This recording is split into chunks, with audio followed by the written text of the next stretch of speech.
Welcome, everybody. My name is Jeff Tioli. I'm the City of Vancouver Film Commissioner, and I'm really excited to be moderating this panel today. We're going to be talking about electrification of trucks and all variety of trucks, not just 5 tons.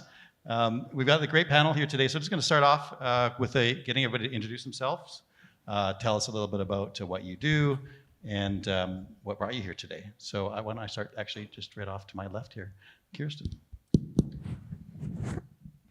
Hi, my name is Kirsten Enemark. I'm the Director of Policy at BC Trucking Association. So we're a nonpartisan, nonprofit association representing many in the trucking industry. This is my day number 22 with the BC Trucking Association, so I'm on a very sharp learning curve and so happy to be here today. Hello, my name is Jose Luis Gutierrez. I am a principal at Motoca Specific Gear, and I consult lately with a film-specific transport company to electrify their fleet. Thank you. Hi, good afternoon. I'm Warren Carr. I've been in the business here for a long time. My hair was black when I started. I'm a part of the Directors Guild of Canada. I sit on the National Executive Board as a production manager rep, and I'm on our National Sustainability and Climate Action Committee. That committee has developed, which I'm sure some of you have seen, our dgcgreen.ca and the carbon fuel calculator and the materials calculator that is now up and available to anybody who wants to go to dgcgreen.ca. Thank you. Hello, everyone.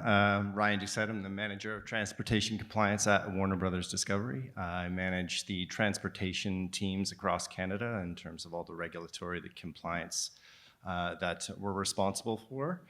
So that's everything from CVSE stuff, MOT, but I'm also very interested, obviously, because of the impact area of transportation. I've been involved in sustainability and have joined a few different working groups and other things to help bring some knowledge to our driving force and Teamster friends. And I had hair when I started too, so it wasn't black, but it was here. Thanks, Ryan. My name's Mo Wetzel. I'm with a company called Driving Force. We're a vehicle rental company. And I kind of blame Julie from Creative BC why I'm here. I think we started talking in 2010 or 11 about sustainability, and she convinced me to get into initially the hybrid, and then eventually I think Clara and Zena had an impact on me as far as getting into the EV side as well. So been in the business a long time, appreciate being here, and I've got to say that it's a pleasure being at these conferences for the last 9 years and see the progression in the industry as it relates to sustainability, and hats out to everybody in this room, plus whoever was here today. Thank you. Great, thank you. With this group, we had a meeting last week, and there was so much to discuss. I think we were unable to contain it even under an hour. So we only have 45 minutes today, and maybe we'll try and make it a little quicker so that we can have some Q&A at the end of this. So let's dive into it. Ryan, when we talked, one of the subjects that came up was the difference between zero emissions, the goal that the stated goal of a lot of organizations, and lower emissions. And I'm wondering if you could expand on that conversation a little bit. What do you mean by zero versus lower, and how does that relate to your work? Thank you for the question. First, there's going to be probably some questions about the studio, et cetera, our ESG platform. You can check it out. wbd.com/ESG. There's lots of great stuff there. Check it out because it goes into a lot. Specifically to the question, we talk a lot about zero emission vehicles and we talk about electric vehicles, but the truth of the matter is it's very hard. Right now we're going through a transportation revolution. We haven't seen this for 100 years, really. There's a lot to consider, everything from infrastructure to the actual vehicles themselves, and it's a difficult picture to put together. So when we're talking about different options, we're also seeing different drivetrains out there, hybrids, battery electric vehicles, fuel cell electric vehicles, different fuels, renewable fuels. So zero emission is where we want to go, but we shouldn't totally discredit low emission options that are out there. And one of the reasons why I reached out to Kirsten is, some of the programs that are actually out there for making our vehicles more efficient. She's going to hopefully talk about some of those as well. So there's a lot of things that we can do right now to improve our situation and lower our emissions without having to go fully zero emission. And that includes even, just behavioral things like turning the vehicle off and not idling so much. So I absolutely am, the goal is zero emission, and we want to get as many battery electric vehicles onto productions, but there's also many opportunities out there to make some significant changes right now. So. Okay, great. Thank you.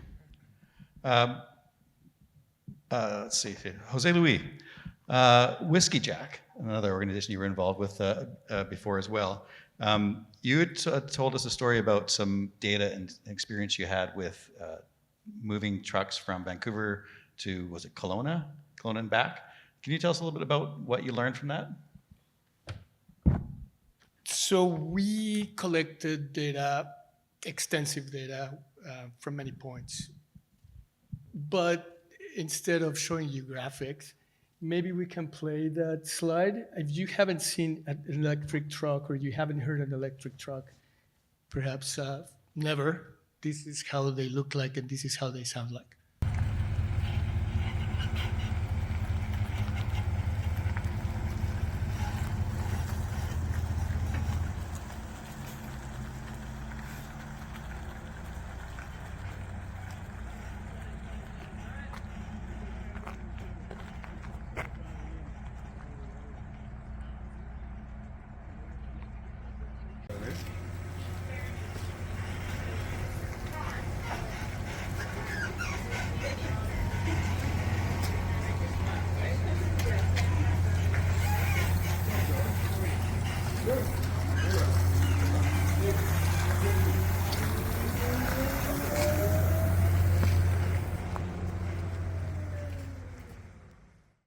%, battery electric vehicle or BEV. In March 2023, Whiskey Jack Transportation, which is a film-specific company, commissioned me to create a report on the trip that they did from Vancouver to Kelowna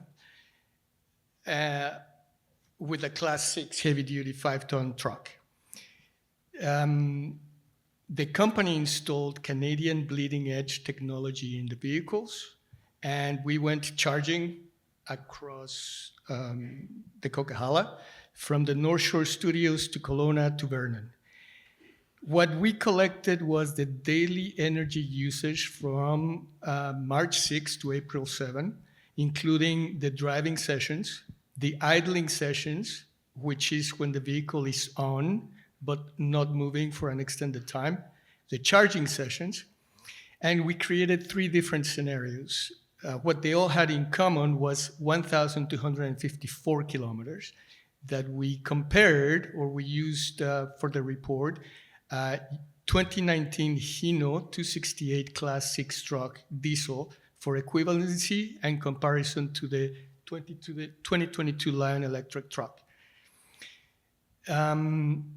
We created an emissions and cost analysis of equivalency, and we implemented it into 3 blocks. Block A was the trip from Vancouver to Kelowna. Block B was the film production activities in Kelowna and Vernon. And Block C was the return trip from Kelowna to Vancouver. The scenarios that we found out, or we created, was no idling. So we considered the trucks with no idling, and fast charging with premium rates on the public charging infrastructure by BC Hydro. And that was the first consideration. The second consideration was the trucks with idling, both fuel and energy, and also fast charging with premium rates. And the third scenario was we compared the vehicles, fuel and energy use, with idling and fast charging, but with commercial rates. The emissions and cost analysis are different for every production. And so what they discovered for that trip was one thing. What you may discover for your production will be specific to yours. And also, if you are a large vehicle owner or a fleet owner, and you have a large investment in internal combustion energy trucks, and you're wondering if it's worth electrifying your fleet, Motoka can help you with that. Does that help? Great, thank you. I think it's really great to see the truck too. Kirsten, I wonder if, from your role with the Transportation Association, can you tell us a little bit about the incentive program? I think there's one in particular that you want to talk about today as well. Yeah, happy to. And, maybe first of all, just to set the stage a little bit, the trucking industry is really under pressure to meet those transportation targets of reducing emissions. I think the latest one is anywhere between 27 and 32% before 2030. Now, as you can imagine, that is very ambitious, maybe even aspirational. I think from our perspective, we think the reality is it's looking more like we can reduce 20% of emissions by 2040. So looking at this, really, it's a tremendous challenge. What can we do to really reduce these emissions as fast as possible? And while we continue to look for these zero emission solutions, like I have to say, that's a pretty sexy truck. It's battery operated, 5 tons, like that is an amazing thing. But in the meantime, there's other things we can do. That's maybe not zero emission, it's low emission, but it is gonna help us get there. So one of those programs really, BC Trucking Association partnered with the Ministry of Transportation and Infrastructure and launched the Clean BC Heavy Duty Vehicle Efficiency Program. And this program essentially is offering rebates for motor carriers to install fuel efficient equipment into the trucks. And again, doesn't sound very sexy when you talk about let's install some zero emission reefers or maybe some anti-idling devices. Not as sexy as a battery operated vehicle, but still incredibly effective. We've been really happy to report that in the 5 years that this program has been operating, we have reduced emissions to the point that it's really reflective of eliminating over 64,000 passenger vehicles from the road. And we've been able to do this with a program that actually has a very modest budget. So when we start to look at that pathway to zero emission, I think that's what we'd like to point out is that to get to zero emission, there are many low emission initiatives that actually aren't as costly that we can do today. And this is really what we'd like to see, when we look to government policies, when we look at what technology can do. This is really an area that we've been really wanting to focus on in the last few years. Great, thank you. And I was going to switch to Mo. As a fleet owner, how are you feeling about the current state of policies and incentives for you in the development of both zero emission and lower emission programs? Well, thank you. The provincial government program expires after 10 units, I think it is, which fleets like our size exceed Did you annually. say 10? So we lose the provincial contribution. Where that's been good for us is on the charging side, adding charging stations at our locations, et cetera, and now portable chargers. That's been one of the challenges I think that everybody's having, not just the film industry, but it's the infrastructure that goes along with bringing in EVs and having to figure out how we're going to get them charged, et cetera. So I think the government can do more related to that to assist fleets. We're a fleet, but the film industry is so different than operating a transport company or anything else because you've got multiple different drivers on the fleet and it changes regularly. So, I'm pushing myself into a different thing now, but it's been the theme at a lot of these panels is education and understanding that, you know, as you progress into sustainability, it's a trip in itself, and education and training needs to be required as well. Right. Well, that's actually a really good segue, as you kind of mentioned, into another area, which was talking about some of the barriers and the challenges that might be holding things back or need to be addressed before we can really see wide-scale adoption.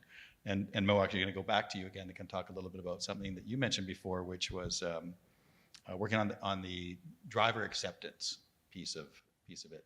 And Well, how, yeah, whether and it's- that's a real challenge. You're dealing with people that have been driving fossil fuel for years and years, and you're putting them into an EV or a hybrid or whatever the case may be. Hybrid's a little bit easier transition, but when you're talking 5 tons and you're going full electric, it's a different situation in its own.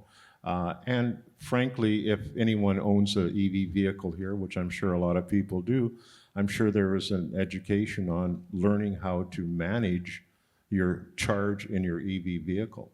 And that's, you know, took training and probably a couple days, 3 weeks, whatever the case may be. But with us, you know, you're putting it on a production, and as I said, you've got multiple drivers, typically that may be driving it. So that's a challenge, number one. But you know, we're working with Directors Guild, we're working with Creative BC to figure out ways to, I'll say, present it to the public in the sense that we're trying to get to the level of 155s and IATSE and all of those to educate them on moving the sustainability, but also into the electric vehicle side as well. So it's a matter of training and education. And I think. Okay. Actually, good question we should have asked off the top. Who here owns an EV? Keep your hand up. Who here wants their next vehicle to be one? There we go. Now we found our audience. Okay, well that's great. And you also mentioned 155. I think referring to Teamsters 155. I don't think there's any here with us today, and if there are, I don't know if you want to stick your hand up. No. Okay. Continuing on the theme of challenges and barriers and solutions, Warren, wonder if kind of from your perspective as a production manager on some of these issues like acceptance amongst the drivers or any kind of other things that you're seeing present themselves to you as a production manager that are challenges. There's lots of challenges. I think one of the challenges that we need to face is how many people here have been on any kind of production? How many people have been on a studio production? Okay, so you're all familiar with the fact that before a studio production starts up, a couple of lawyers show up with a big screen presentation and they talk for an hour about bullying, harassment, and all those kinds of things. Sustainability barely gets honorable mention. And there's a need from the top down, for them to send people to say, we mean business here. Because if they don't say that, then the production managers that are trying to manage have sort of less of an armory to work with, to put things in force. We're a collaborative business, and we have to collaborate amongst our departments. So all of our departments use transportation, and all of our departments are aware of the inventory that comes on every set and what inventory is in the business. Now, we talked about Teamsters 155 and the switchover to EVs or plug-in EVs. There's a significant population of the Teamster world who own their own fleets. Hundreds of thousands of dollars invested in fleets that they're probably a little reluctant to give up like that and to convert. And even in this time of a 40% reduction in production, it's pretty hard to say I'm going to spend $150,000 on 3 trucks to electrify, because nobody's making the money right now. So the challenge, I think, for all of us that are in this business is there's one key word and one group that's responsible, and that's the managers. The production managers have to take the bull by the horns. They have to not be afraid to stand up to people when you're budgeting. And I'll give you an example. About 4.5 years ago, I was working for a major studio. Wasn't a big budget show. It was around 14 million. And when we were doing our preliminaries, we put in a sustainability manager and an assistant. Major resistance because they were trying to cut the budget, so let's take this out. Now, I've been in the business long enough to stand up and fight for it. And I know a lot of our new production managers might go, okay, we want to reduce the budget, that's fine, we'll cut that. The answer, if the production managers were in the room, I'd say let's find an alternative. Let's keep that position. The person that we hired was Noah Rogers. I think it was one of the first shows he did as a sustainability coordinator, and he worked closely with transportation. We electrified as much as we possibly could. It was documented, and in the end, Disney got a gold seal for that show.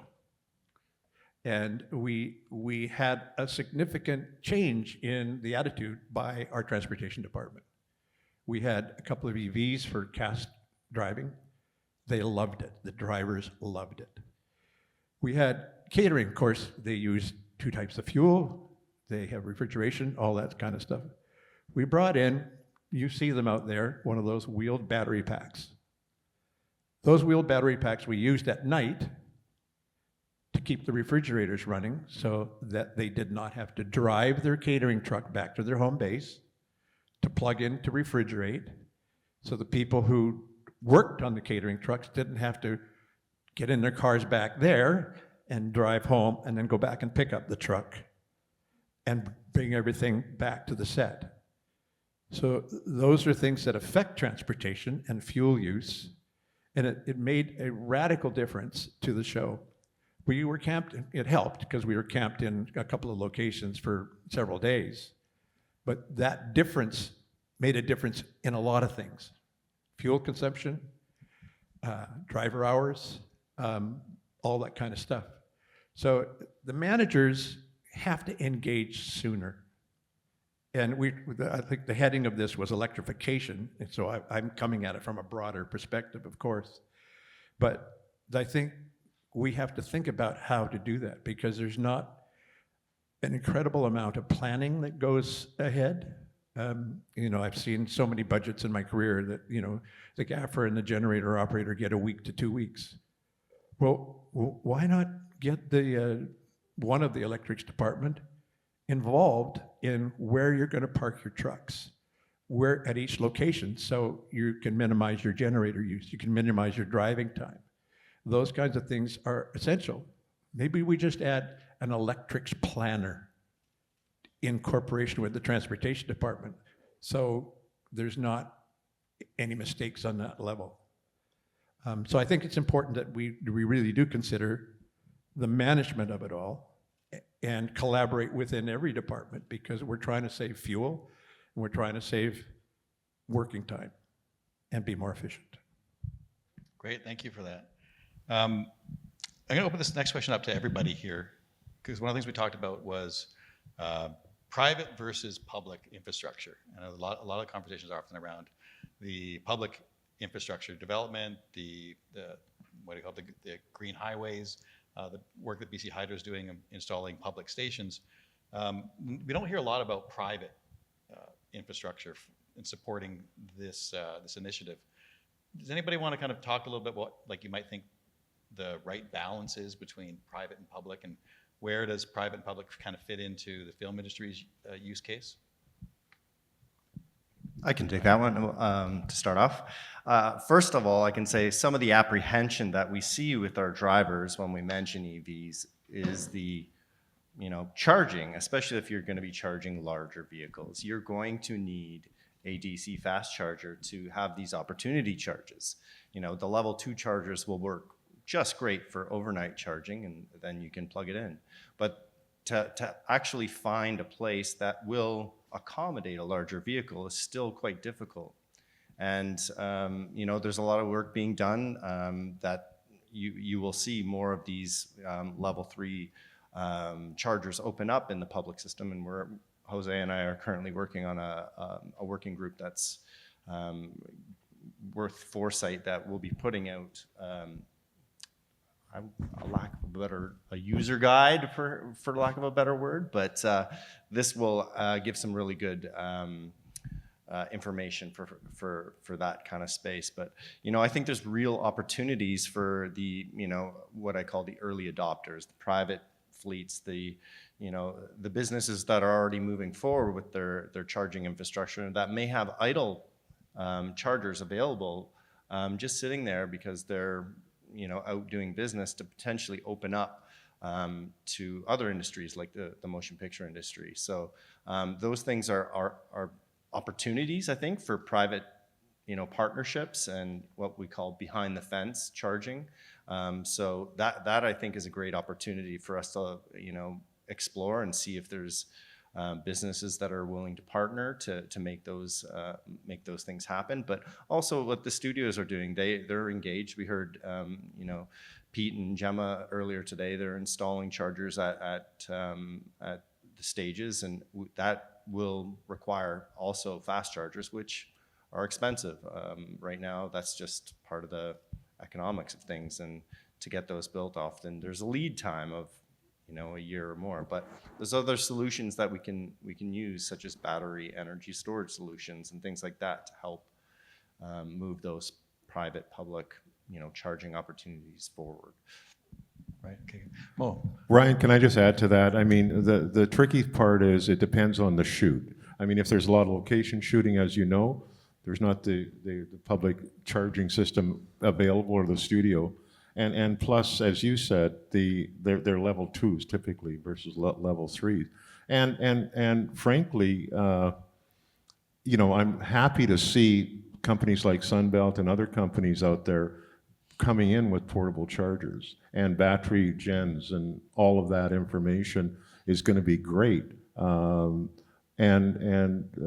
it's the chicken before the egg. I mean, we've got the trucks, but we don't have the charging, and I think somebody in our meeting said we're at the Model A stage as far as EV vehicles, and it's going to take a while to get there. It's slowly but surely working, and I can remember being at a conference here 4 or 5 years ago, and they were talking about using shore power at the production studios for the circus, and now that's common knowledge. And we'll get there eventually with the vehicles as well. And we'll have alternate fuels as well that eventually, natural gas and other areas that we'll end up bringing up. I can add to that. Yes. The heavy-duty trucks, whether they're Class 6 or higher, they don't take Class 2 charging. They definitely need Class 3 fast chargers. Whiskey Jack realized very early that it was either the chicken or the egg, and they decided to be both. So they were the first ones to deploy heavy-duty Class 6 5-ton trucks to make movies in Canada. But they also realized that if they had the trucks but nowhere to charge, and the reason being, we tried to put a charger in the offices that they have in Coquitlam. One, it would have taken months to get the power upgraded at that location. Two, and most importantly, that location didn't really have the room for parking, charging a truck. It was just not possible. So that's how they came up with the task for me to design and implement and develop a mobile charging unit, the first one of its class. This last show that Whiskey Jack had was at a studio. We plugged Firefly, which is the mobile charging unit, into the studio, and the trucks were being used for set deck. They drive a lot. Fortunately for us, they managed to get drivers for set deck, which are different from Teamsters. They're IATSE. And they made it so that in the mornings they will go and do their pickups. During the day, they will drop off at location, which was far enough. The studio was in Burnaby. The location were several parts. The vendors were in many different places. So they drove quite a bit. But they had the opportunity to, thank you. They had the opportunity to come back to the studio every night with still at least 30%. We ask the drivers never to drive those trucks under 30% of charge before charging them again. And there was never a problem with that. Now, is a mobile charging unit private? I would perhaps consider that they are, because you can bring them wherever you need them to be, whether it's a circus or a studio. I hope that helps. Okay. Yeah, there's, I think, No, that's not ours.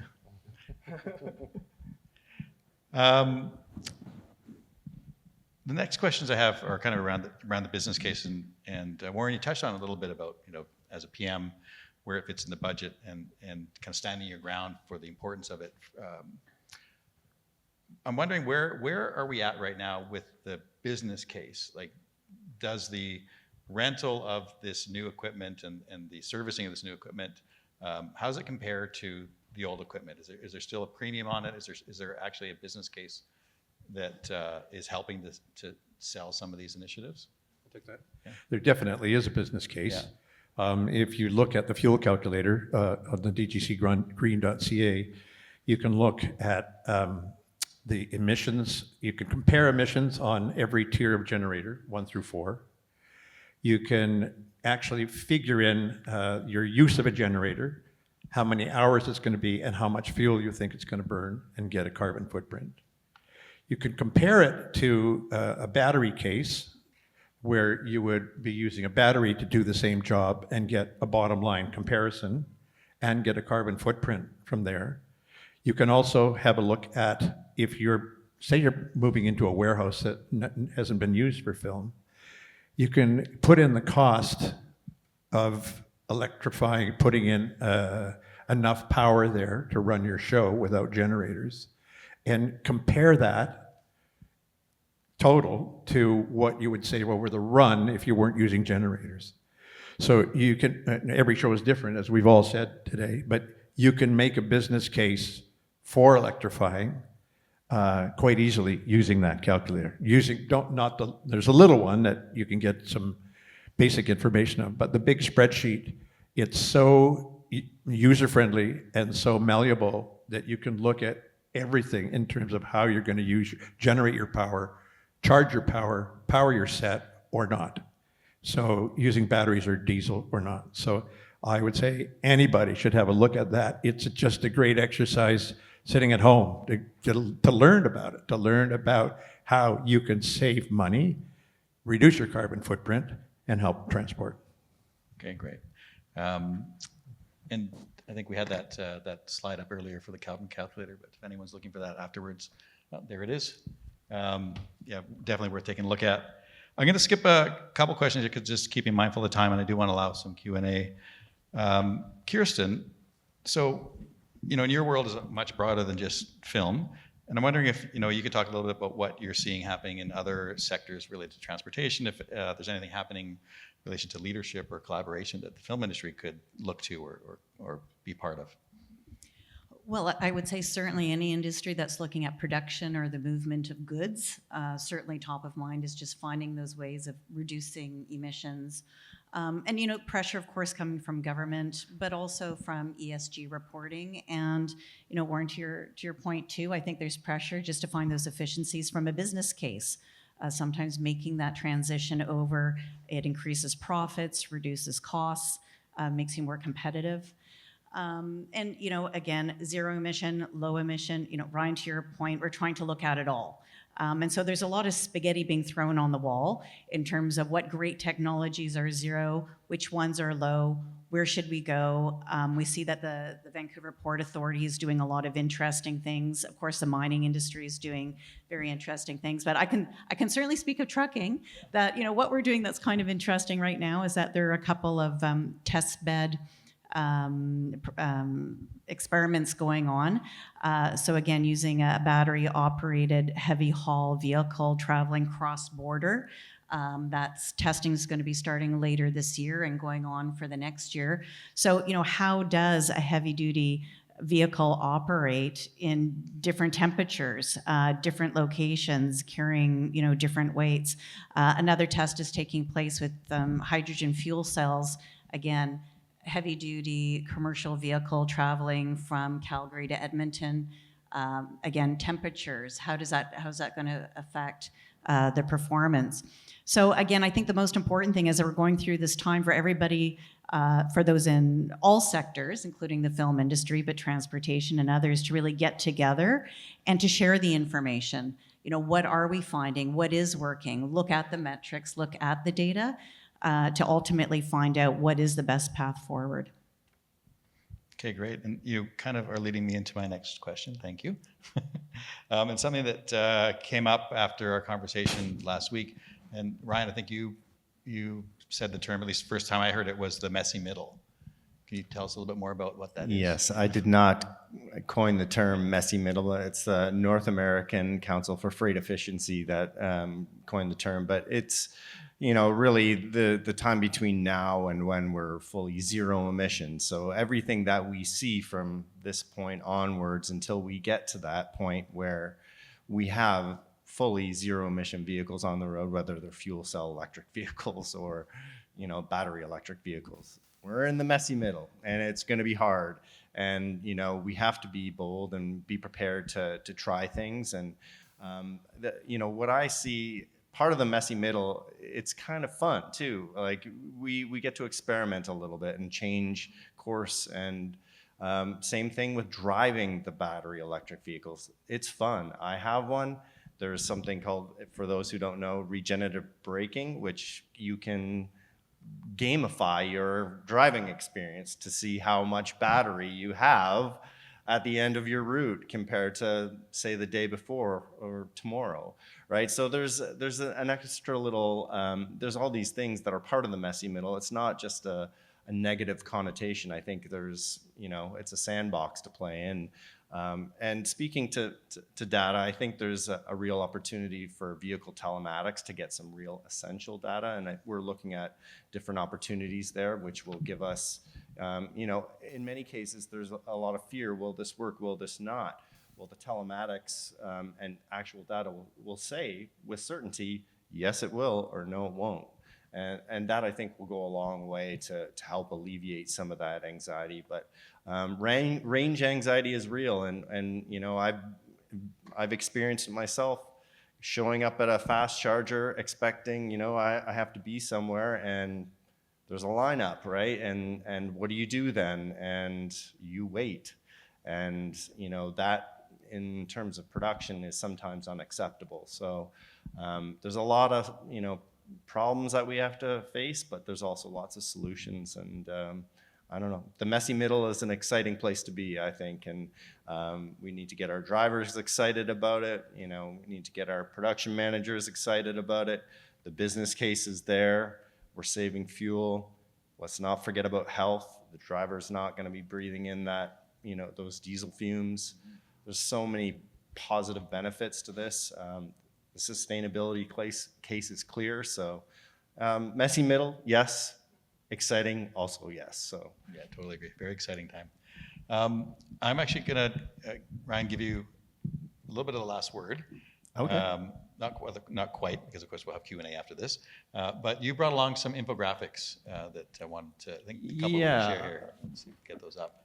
I guess everyone likes to see nice, beautiful infographics, and you know, a lot of hard work was put into some of these, and you know, we're all aspiring towards these things. So this is a toolkit that you can download if you go to the Green Production Guide. I'm part of the Sustainable Entertainment Alliance, which is the consortium of a whole bunch of studios that we get together and we talk about clean energy. So, you know, I think you can probably read some of the, you know, smaller print, but, you know, this kind of wraps everything up into a nice infographic, some of the things that have been discussed today. You know, we're looking at solar-powered trailers, which is, you know, we're hearing we're going to have some real exciting new equipment to look at, and they exist right now.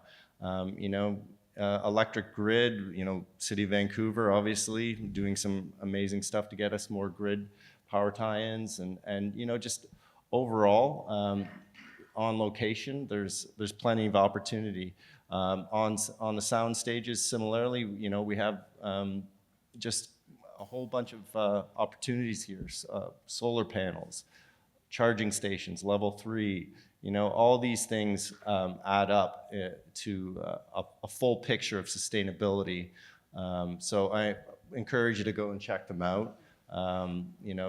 greenproductionguide.com, and it just every little piece is important to this. So, but transportation will continue to work and find what vehicles are out there and help our drivers and coordinators to feel confident to add them to their fleets. And yeah. Cool. Well, thank you very much for sharing those. Now, I understand there's a networking event coming up after this everyone's eager to get to, and I've been told I have time for one question. Does anybody, first hand in the room? Hey, just a minute. There we go. Then you can all ask your questions at the reception. Thank you. Hi, Jeff. It's Glenn. I'm just curious. I remember back in the last century, all the Teamsters were absolutely thrilled about Ballard Power, and they were investing like crazy. Not sure if they still are or not, but I just wondered what the incentive is for people, be it the studios, be it right down to the day worker, to absolutely get involved and committed to sustainable practices. We have Clean BC, which is providing the funding that you showed for fleets, but what other kind of incentives are there for infrastructure or attaboys from the production manager or any kind of wild thing that we can get people on board? Anyone have some ideas? Anything we missed here? Well, here we are. Yeah. Constant communication. If we're going to start up a show with an intention of being sustainable and using less fuel, the communication has to start when you open the production office. You have to talk to one another. Production managers should not be afraid of sitting down with the transportation department, as many as they can get in one room, and talk about the importance of sustainability, and talk about what it means to the budget, let alone the planet. And you should do that, PM should do that with every department.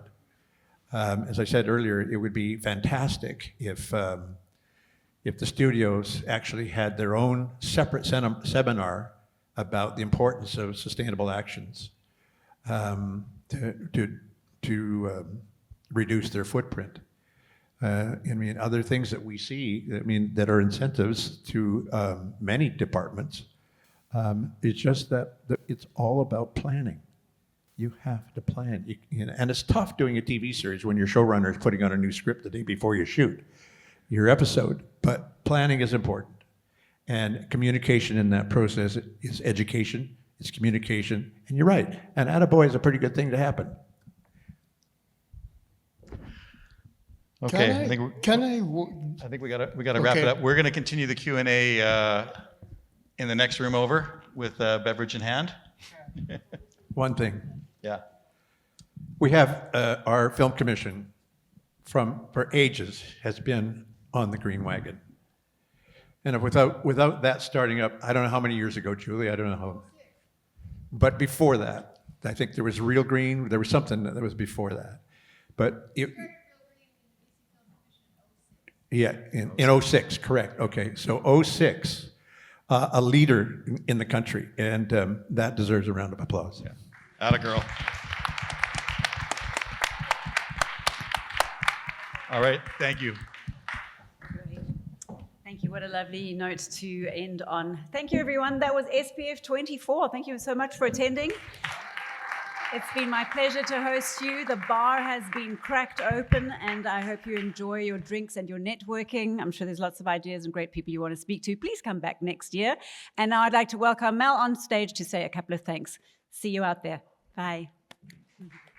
I have to extend my thanks to the amazing Roundhouse team for their support in making this event happen. What a great venue. Thank you, Jeremy, Kelsey, Neil, Terry, Devin, Val, Josie, and everyone working behind the scenes.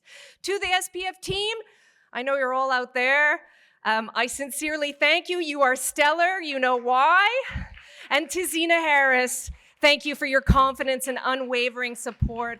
And lastly, thank you to our amazing partners, vendors, and sponsors, Real Green, Creative BC in the province of British Columbia, Green Spark Group, CBC Radio Canada, hold your applause to the end because there's like 45 people, Telefilm Canada, Ontario Green Screen, Directors Guild of Canada National, Independent Production Fund, BCTQ Rolling Green, Canada Media Fund, Rethink Resource, City of Toronto, Sunbelt Rentals International, Bullfrog Power, Producing for the Planet, Canadian Media Producers Association, Vancouver Film Studios, BC Environmental Film Festival, IATSE Local 891, Act Safety Association, UBCP ACTRA, Green Eyes Production, Producers Guild of America, Sustainable Entertainment Alliance, Killer Greens, Greenscape Decor and Design, Consulate General of Switzerland in Vancouver, BIPOC TV and Film, Capilano University, Vancouver Film School, University of British Columbia, Canadian Film Centre, Pacific Screenwriting Program, Humber Polytechnic, Driving Force, Anton Bauer, Krypton Rental Group, Valid Manufacturing, Green Toolkit, Location Fixer, Muse, Earth Group, Streamwater, Zatar Wuzit, Lost Craft, Sustainable Act, and the Tie-In. Thank you, Vancouver.